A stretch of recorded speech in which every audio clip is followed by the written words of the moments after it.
A chair is a simple object to sit, with a person sitting on it, whose even existence isn't confirmed in the realm of universe, by the way, and the four basic wooden or plastic legs bearing the weight of this arrangement. But let's pause for a moment. Is this chair just a functional piece of furniture or something more? Could this chair embody characters like virtues, ambition, brotherhood, and honor? The ambition to exist, and the brotherhood to help, and the honor to not break? Or is it just what it is? A chair on the floor. Say I break a chair. What did I really break? The centuries or perhaps millions of years worth of existential wisdom and accumulated knowledge dissolving in the air? Or is it just a piece of stardust mixing with other stardust? So, is it that the chair is just another me? My brother. One of the first philosophical dilemma one can comprehend viewing this impeccable object of beauty and simplicity is why is it a simple object? Minimalism versus ornamentation. Minimalist designs or the common home share designs in this age represents the essence of less is more and hence seek to evoke the sense of form and functionality other than any philosophical idea like power dynamic of rulers or something. The simple lines and the simple design is just to assist a person sitting on it, and it is a true majesty in its case, for it symbolizes what it is supposed to be, a freaking chair, right? So, does a minimalist chair, stripped down to its essentials, give us a canvas to paint our interpretations and thinking? On the other hand, though, ornate chair designs invite us to indulge in the particular details and the intrinsic embodiments. These chairs carry the essence of history, culture, and meaning on its back. The tiniest of the details show appreciation for the craftsmanship and signifies the artistry involved. And all this is not just the visual structure. The color of a chair symbolizes much more, we think. The color we use to paint out this marvelous chair dictates our perception of it and its meanings. Chair colors have a profound impact on your emotions and perceptions, though, and this holds very true in the realm of chair aesthetics. Even if this psychology isn't exploited, it still holds true and affect you to select a chair separate from its design qualities. A bright red color might symbolize passion and energy, inviting us for a life of passion, but a serene blue color might symbolize calmness and tranquility, urging us to find moments of peaceful reflection. Apart from this perception, it even goes deep into the cultural meanings. The same red color might symbolize luck and vitality in one culture and in another express danger. This intrigues us to consider this color psychology being an integral part of a chair aesthetic, and the form and aesthetics being a net result of the historical events, cultural growth, and the human psychology. And here's the kicker. I'm pretty sure you never ever thought of what this chair truly meant to us and the deep hidden layers of meanings it holds.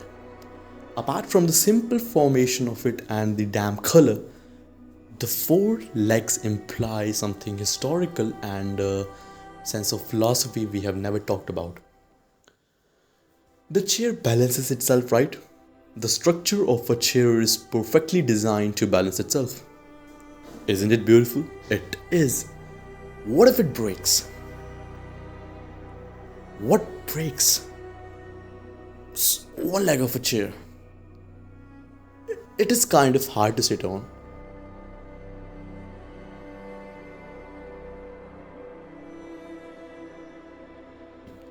Does the atom of the chair dismantle and fall like domino when a leg breaks?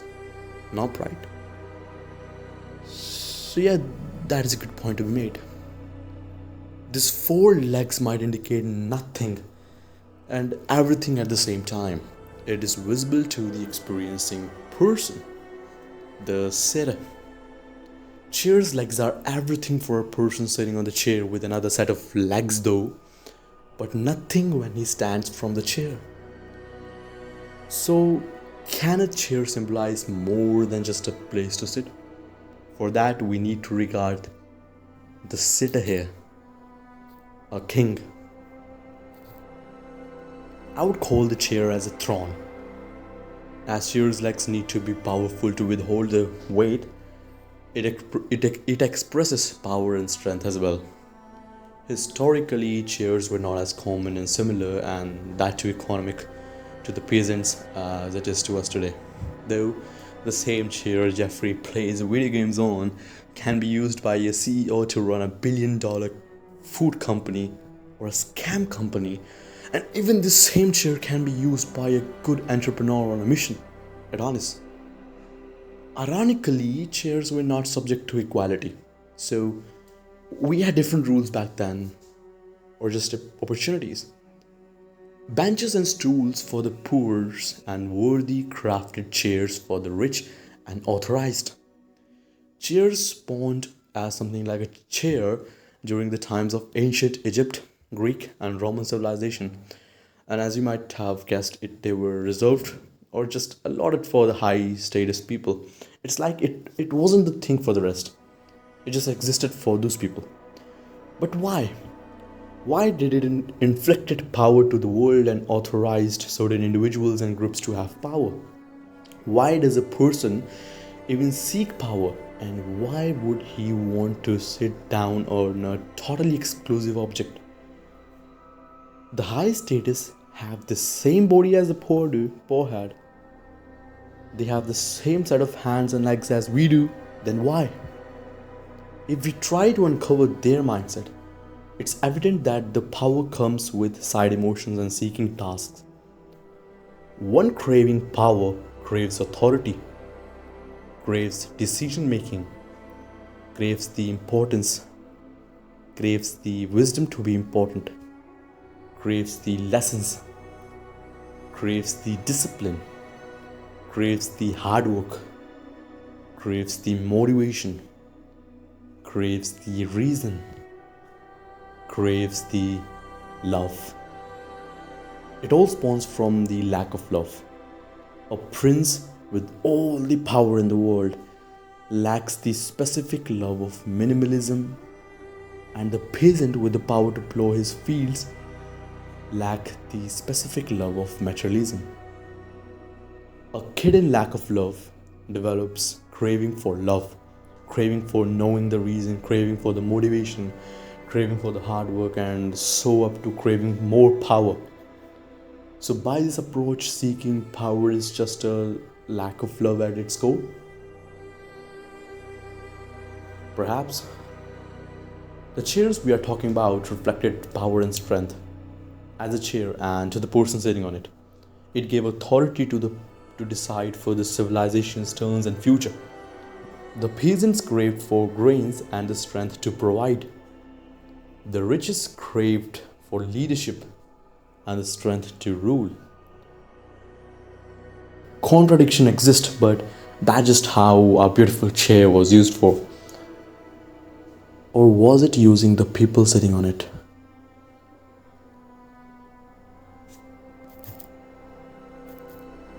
See, my beautiful chair is not what it looks. Anything that is a representation of power becomes power itself. Wars were fought by our ancestors to capture thrones, and golden thrones were looted by some. Thrones made of diamonds and from ancient worthy craftsmanship. Or was it just for the ruler? Or the throne demanded all these things?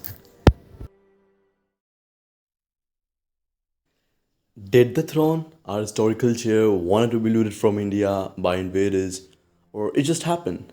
Why would the chair wanted to be looted? Answer to this is somewhat hidden in the philosophy of mind craving.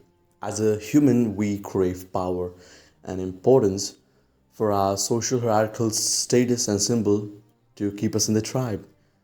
And what do we do to do that? We try to get attention. The clones in your class trying to be the center of attention all the time, like that. So perhaps our lovely chair just wanted to showcase its power and victory strength by being looted and having wars fought over. This idea might sound obscure and kind of made up, but this might help us understand the relations between a chair, which we gave power to, and it becoming a source of lust for strength. So, chairs were made the symbol of strength and authority. For when a king sits, his level needs to be elevated and elegant by all means. And as time changes, thrones remain, but the king dies. Therefore, whatever the case be, thrones is the king itself. The moment we give our thoughts to become a master and we become their slaves, as simple. Now, let's look back to our chair. Legs done, they symbolize strength and existence. They express being to the ground and responsibilities like a king is attached to his kingdom and the rich is attached to his attachments and lifestyle. Instead of sitting on the ground, kings, nobles, and riches picked up a tool to elevate themselves and still remain to the ground, all attached. But the authority provides value as well. Now, to support the point of the values a chair could provide, I will share a story of the Indian king Vikramaditya of Ujjain, who had a grand palace. At the heart of this palace was a chair that held both authority and intrigue, the royal seat of Raja Vikramaditya. Raja Vikramaditya was known not only for his military powers, but also for his patronage for scholars, poets, and philosophers. He believed that true leadership lay in the nurturing of knowledge and wisdom. The royal seat was more than just a place to sit. It was a symbol of his commitment to both governance and enlightenment. How? Let's see. So this chair, unlike the gilded thrones of some rulers, was modest in its appearance, yet held immense significance. Crafted from rich wood and adorned with intricate carvings, it spoke of the emperor's appreciation for artistry and craftsmanship. That's evident. The seat itself was cushioned with the finest fabric, reflecting his appreciation for comfort and luxury. Alright. And hence it reflected that the chair throne was given the attention, time, love, care, and value as if should have been, but not with the lust of more power, but with something else. What set the royal seat apart was its role in the emperor's court. It wasn't reserved solely for him, rather, it was rotated among the most learned and esteemed members of his court, which is the catcher. Scholars, poets, and thinkers of various backgrounds would take their turn occupying the chair during council sessions, so it was rotated. This practice was a symbolic gesture signifying that wisdom, not birthright, was the marker of authority, and that pretty much explains how a throne can be symbolized apart from the power dynamic to respect dynamic, and that's why you give up your chair to the elders, right? So this rotating stuff is good at its core. But what about the general public? Will respect at its core just represent a deal between comfort with some values? Let's see with that. One day, a humble farmer who possessed a remarkable insight into agriculture was invited to sit on the royal seat during a council session. And this explains authority meant none. As he sat among learned scholars, his voice was heard and valued. Raja Vikramaditya himself listened attentively to the farmer's suggestion, recognizing the merit of his knowledge. So knowledge was the key. News of this practice spread far and wide. People from distant villages were inspired by the idea that intellect, rather than the noble birth, would grant them a seat at the emperor's council. The royal seat became a beacon of hope, encouraging the pursuit of knowledge and the belief that anyone, regardless of their background, could contribute to the betterment of society. As time passed, the practice of sharing royal seat continued. It underscored the emperor's belief in the power of diverse perspectives and transformative nature of ideas. The royal seat of Raja Vikramaditya stood as a reminder that true authority transcended titles and that the strength of a ruler lay in their ability to recognize and uplift the intellect of the subjects. So came a throne which indicated power because of the lust of power of the people who sat on it. Then, with some good rulers in general, the simple lack of power lust enabled the throne to be easily a symbol of respect by the elevation of the sitting and the comfort of the sitting. And therefore, we can say thrones were subject to evolution as per what we gave them. As simple as what love is. You give and it becomes what you give. You change the food and the person completely changes.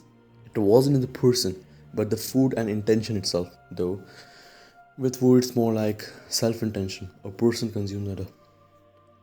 Apart from all of this, having throne made up of diamonds for the lust of power, expression, and feeling of importance, which as I said spawns from the lack of love, to throne being as an expression of importance for others and respect as genuine progression based upon one's nature and morality.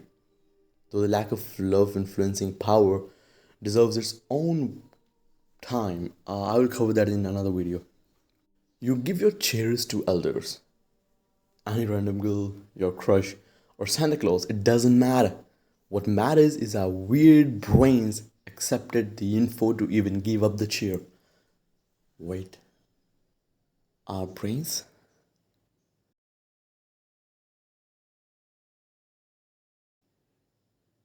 Can this be morality? Yeah, it is. So, morality is taught. Perhaps, though morality connects with the chair, or should I correct myself, the thrones. As I said, you give up your chair as per the basis of some respect for values to poets, philosophers, thinkers, or someone like me, or just Santa Claus as well. The feeling of giving the chair up is based upon 50% some taught morality and 50% some internal calm urge. The taught morality might have originated from the improvement of lack of love, which, as I said, would have only been fixed if the root cause, or potentially one of the root causes, lack of love, was fixed up. So these well-mannered kings and princes indirectly hammer upon the lust by validating their responsibilities and just being masculine enough to accept love. Because you won't be loved if you do not accept it, right? Acceptance is the key. And responsibilities trigger acceptance. The prince, with his father servicing the poor, taught him something which he wouldn't have learned when he had to sentence a potentially bad person, some jail time or to death. That's what he would make of this situation, potentially bad person. And regardless, he is still considering his dad the hero, he would develop the genuine masculine urge to punish whatsoever, which is a lust in itself. That's how well things are connected. With all the environmental roles, he is taught of morality. And with the initial teachings, the internal 50% calm urge comes into play. Calm, as it says, the urge has been calmed because he was fed the initiative of help and fight for the weak before any intrusion of the thoughts over killing someone. So his mind was occupied and it was taught about fighting for the weak, helping the unprivileged before the punishment part. So you feed a kid the rice before and then tell him for the nutritious food this much resources, water and field was consumed into play.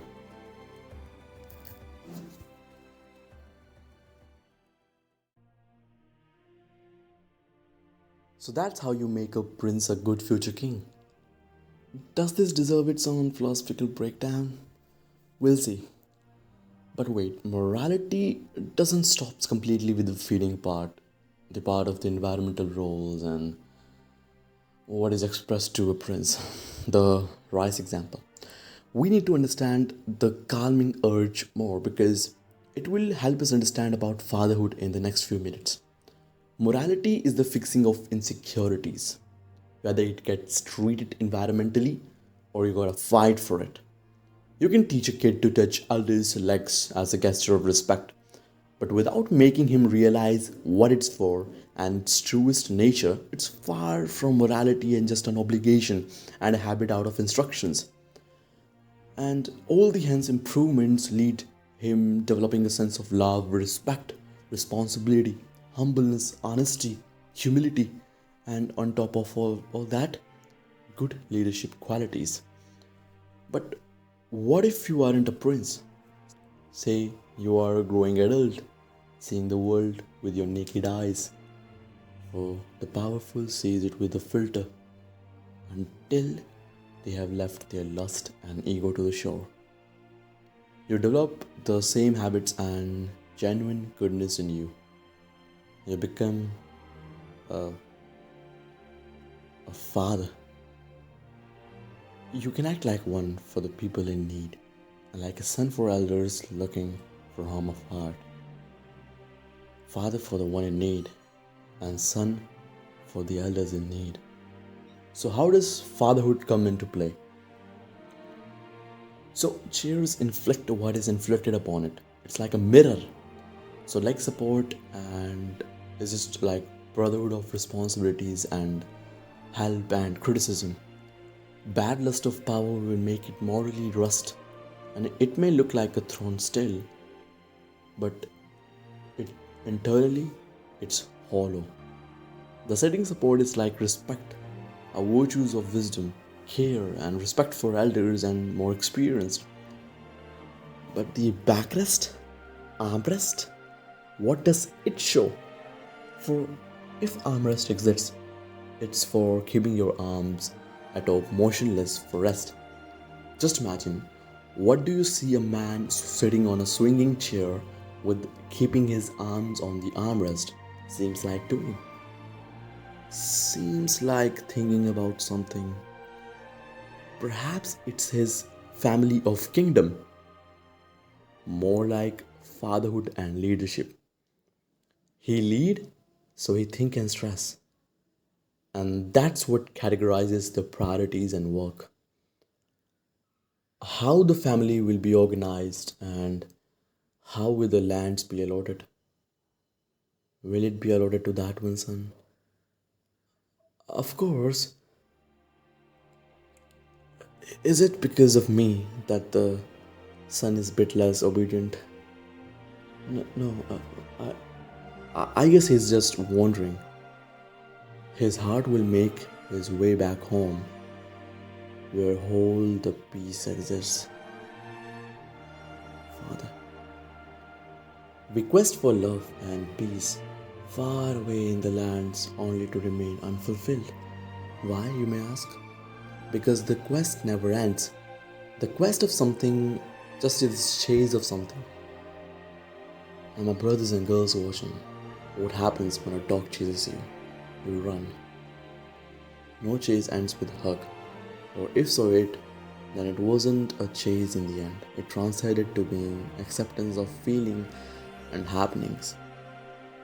This chair might sound rather depressing, but no, it's intriguing. Because it's the nature of the universe. The universe expands along the horizons of our observations, and love expands for the universe is what it is. Love isn't just the romantic events in your life, it's more of the events you share with your loved ones, starting from the purest, that is parents' love, to the love of the air. Lack of anything is the root of all insecurities. My friend, and let me tell you, no one is secure. No one. The substance is in progress. Chasing and then falling and then learning to rather move slowly. Extend hands of support to your broken heart and heal it with pure radiance of love and happiness. Leaving you with a quote, my fellow humans. My love is infinite in the realm of this universe, expanding at the speed of the expansion of a gas under the blossoming rain. Oh, love ya.